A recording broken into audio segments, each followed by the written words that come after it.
እንደ መጽሐፍ ቅዱሱ ህልም ከታየ ጥርት ብሎ ነው የሚታይ። ይሄ የሆነ መስክ ላይ የሆንኩ ይመስለኛል፣ እየመጣሁም ይመስለኛል፣ እየሄድኩም ይመስለኛል የሚል ቬግ የሆነ ህልም የለም።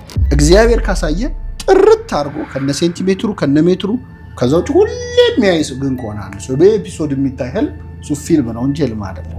እንቁላልን ውስጥ ያለ ጫጩት ራሱን መውጣት አይኔ ላውጣው ተባበረው ብዬ ማንኪያ አምጥቼ ብመታው እንቁላል ጠብሼ ልበላ እችላለሁ። ጫጩት ግን ሊወጣ አይችልም። ማንም አንዳች ቢጎለው ሳይነቅፍ በልግስና ከሚሰጥ ከእግዚአብሔር ዘንድ ይለምን ይላል። ዮጋ ስትሪክትሊ ሌላ አምልኮ ነው። ቅዱስ እንጦንስ የተናገረው አንድ ቃል አለ። ህልምን የሚያምን ሰው የዲያብሎስ መጫወቻ ነው ይላል።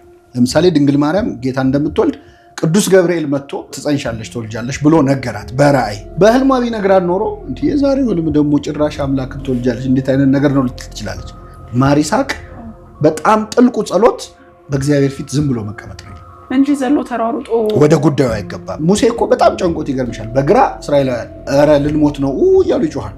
በቀኙ የፈርዖን ሰራዊት እየበረረ እየመጣ አዋራ እያቦነነ ህዝቡ ይጮሃል፣ ፈርዖን ይጋልባል።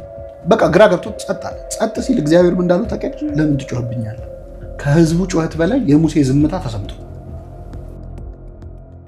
ህልምን በጣም ለሚያምኑ ሰዎች ብዙም ደስ የማይል ነገር ነው ልል የምችለው። ቅዱስ እንጦንስ የተናገረው አንድ ቃል አለ። ህልምን የሚያምን ሰው የዲያብሎስ መጫወቻ ነው ይላል። እንደ አሻንጉሊት ነው። ምን ማለት ነው? መጀመሪያ ህልም ከሶስት ነገር ነው የሚታየው። አንደኛው እግዚአብሔር የሚያሳየው ህልም አለ። ሁለተኛው ከስራ ብዛት ይታያል ይላል መጽሐፈ መክብብ ላይ። ሰው ከዋለበት ውሎ ካደገበት አስተዳደግ። ሶስተኛው ከሰይጣን ሊታይ ይችላል።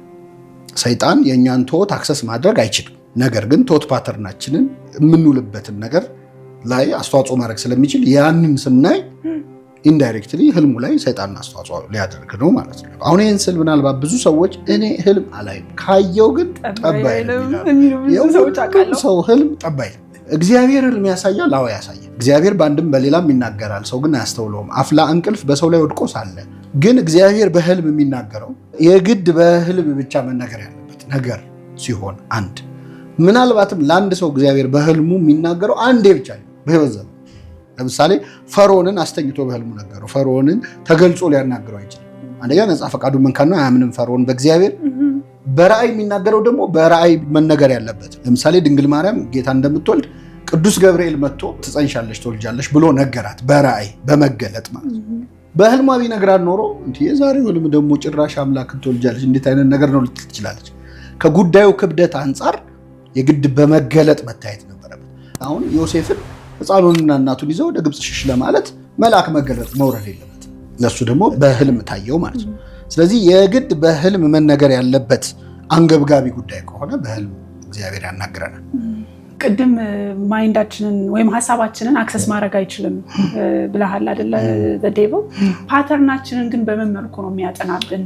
አንዳንድ ሰው ይሄ ቀን አይሆነኝም ይላል። እንትን ቀን የሆነ ነገር ይደርስብኛል ይላል። ሰይጣን የሚገርምሽ ዓላማው ምንድነው? ልክ ጨረቃ ብቅ ስትል ይጥላቸዋል። ከዛ ለሆኑ ያህል ዓመታት ይገርምሻል በጣም ብዙ ሰዎች ጨረቃን አምላክ ነች ብሎ ማምለክ ጀምረው። አሁን አባቶቻችን የሚላሉ እቅዳችሁን አታውሩ በአፍ ይሄዳል ይባላል። በአፍ ይሄዳል ማለት ሰይጣን ይሰማዋል እና እንዲህ ላረግ ነው ራሱ አትበሉ የሚባልበትም አንዱ ምክንያት እናደርጋለን ብለን የምናስበውን ነገር ከማውራት በፊት መጀመሪያ ብንይዘው የሚመረጥበት ምክንያት ያ ነው።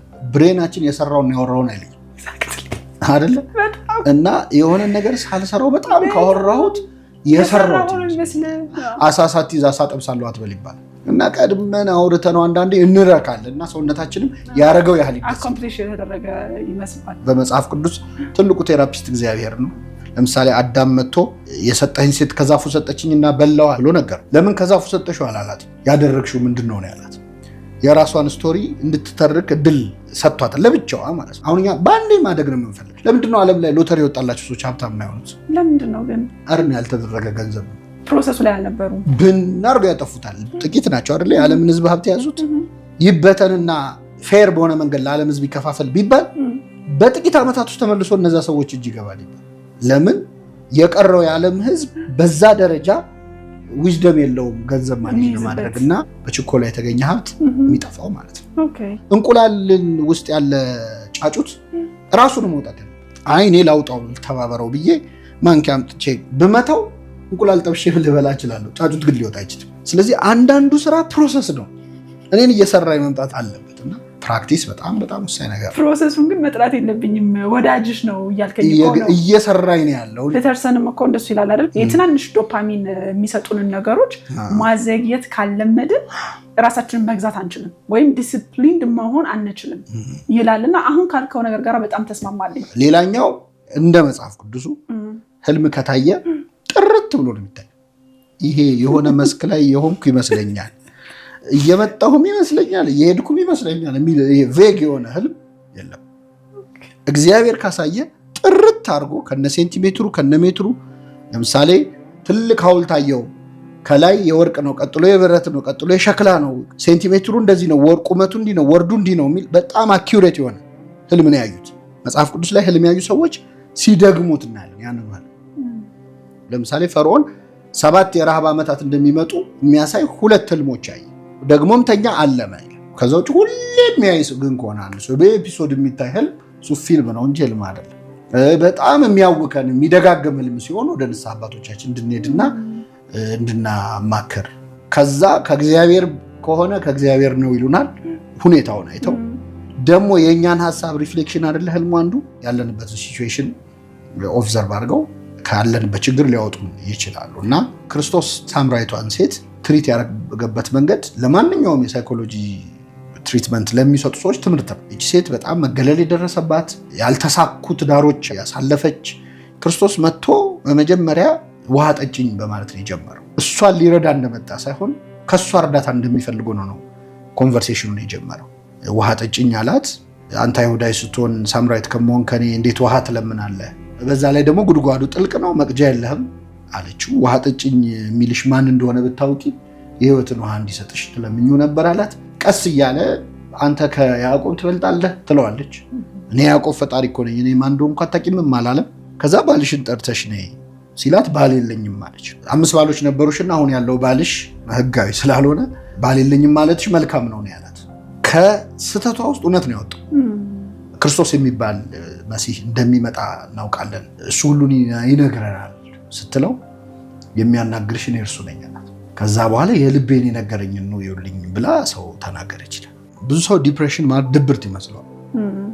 ዲፕሬሽን ድብርት አይደለም። ወይም ስራ ሲያስጠላው ዛሬ ከቤት መውጣት ሰልችቶኛል ማለት አይደለም። ከዛ ከፍ ይላል። ተፈልጎ የሚመጣም ተፈልጎ የሚሄድም ነገር አይደለም። አንዳንድ እኔ ሄልፕ የሚፈልጉ ነገሮችን አሁን ለምሳሌ ሱስ ያለበትን ሰው በምክር ለማስተካከል የሚሞክሩ ሰዎች አንድን በሽተኛ ጨጓራውን ያመመው ሰው መምከር፣ ለምን ጨጓራን ያማል ተው እንጂ ሁለተኛ እንዳያመ አይባልም።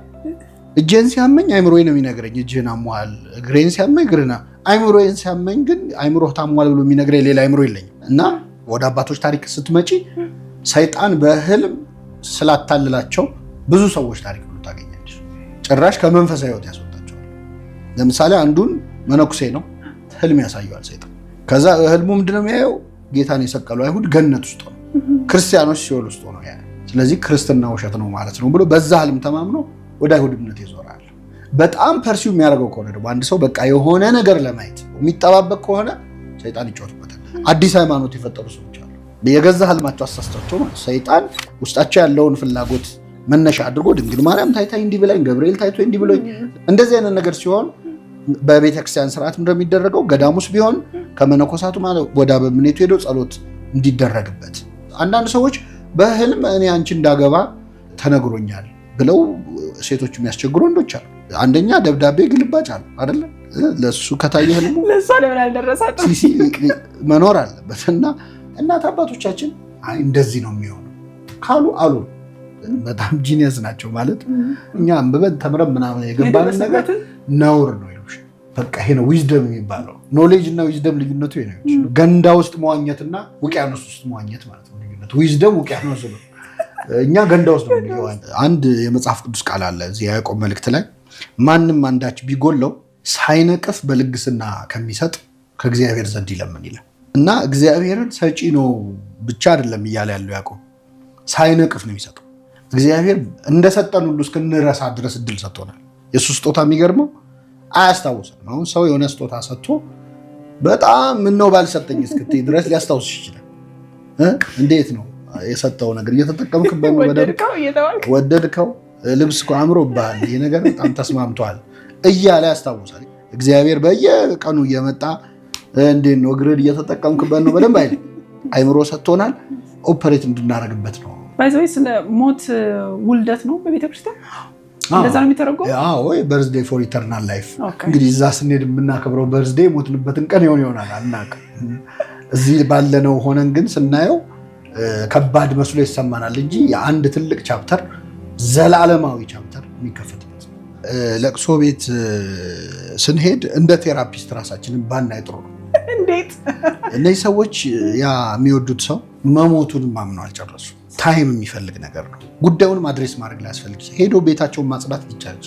አብሮ ማልቀስ የተሻለ ነው። መጀመሪያ እንዲያለቅሱ እድል መስጠት ሩም መስጠት ያስፈልግ። ክርስቶስም እንደሚያስነሳው እያወቀ ለአልዓዛር አልቅሷል። ስለዚህ ለቅሶ የተፈጠረው አንዱ እግዚአብሔር ራሳችንን ኪውር የምናደርግበት መንገድ አድርጎ ነው የሰጠን ለቅሶ። የኢዮብ ጓደኞች እዚህ ላይ በጣም ጥሩ ምሳሌ ይሆናሉ። ኢዮብ 10 ልጆች ሞተውበት ሀብት ንብረቱ ወድሞበት በቁስል ተወርሶ ወድቆ ሲያዩ ይላል እንዳዩት አለቀሱ ማቅ ለብሰው። ይሄ ቴራፒ ነው። ከዛ በኋላ ወደ ትራውማ መለሱት። ምንድነው? እግዚአብሔር ስለ ኃጢአትህ ነው እንደዚህ ያደረገብህ። ብዙዎቹ ለእግዚአብሔር የምንጠቅሳቸውን ጥቅሶች ተናግረዋል። ሰዎች በጣም ፖኤቲክ ናቸው።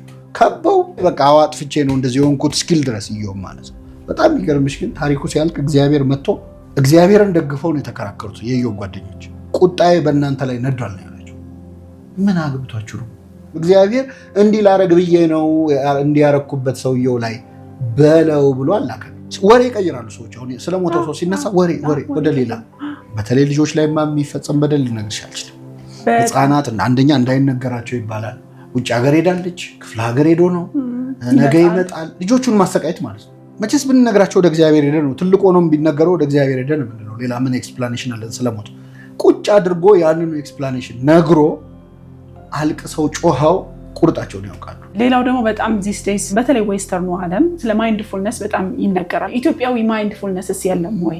ምክንያቱም ስለ ዮጋ ሲወራ የራሱ የሆነ ሌላ ስፒሪቹዋል ኤሌመንት ስላለው የሆነ ነገር ሳያጣርስ ፕራክቲስ ሊደረግ አይችልም። ምን መፈለግ ራሱ እኮ ያስፈልገውም። አንደኛ አሁናዊነት ወይም አሁን ላይ መሆን ነው አይደለ? ዋነኛ ሚሽኑ የምንጸልየው ጸሎት ከአባታችን ይጀምራል። ማይንድፉልነስ አባታችን ሆይ በሰማያት የምትኖር ብዬ የዕለት እንጀራችንን ዛሬ ስጠን ነው የምለው።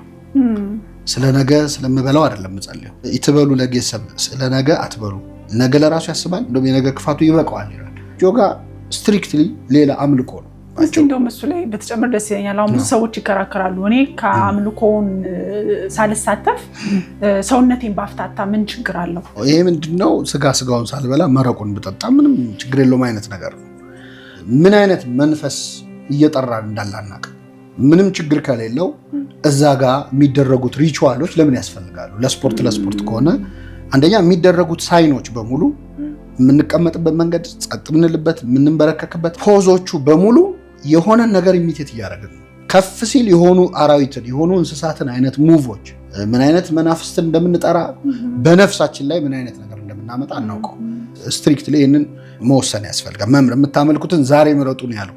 እስከ መቼ በሁለት ሀሳብ ታነክሳላችሁ ነው የሚለው። እና ጾም ኢንተርሚተንት ፋስቲንግ ተብሎ ስሙ ተቀይሮ በኤክስፖርት ስታንዳርድ ሄዶ መጥቶ ካልሆነ በስተቀር እኛ ጋር የኖረ ነው። ነጭ ነክቶት ሲመጣ የሆነ ነገር የመቀበል አዲስ ነገር፣ ይሄ ቆዳ ከዚህ ሄዶ ሌዘር ተብሎ እንደሚመጣው አይነት ማለት ነው።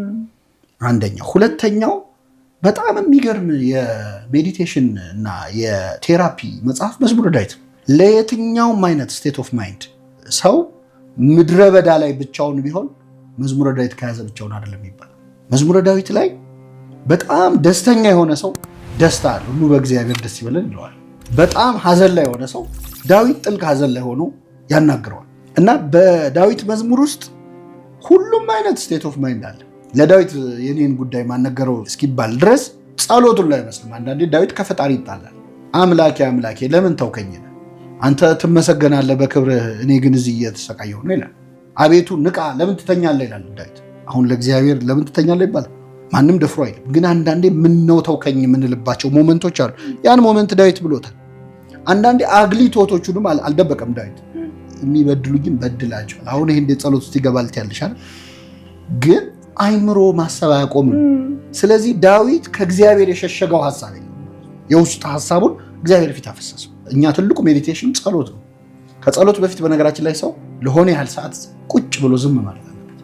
ማር ይስሐቅ በጣም ጥልቁ ጸሎት በእግዚአብሔር ፊት ዝም ብሎ መቀመጥ ነው እንጂ ዘሎ ተሯሩጦ ወደ ጉዳዩ አይገባም። መጀመሪያ አንተና እግዚአብሔር ብቻችሁን ጸጥ በሉ እስቲ። ሙሴ እኮ በጣም ጨንቆት ይገርምሻል። በግራ እስራኤላውያን ኧረ ልንሞት ነው እያሉ ይጮሃል። በቀኙ የፈርዖን ሰራዊት እየበረረ እየመጣ አቧራ እያቦነነ ነው። ህዝቡ ይጮሃል፣ ፈርዖን ይጋልባል።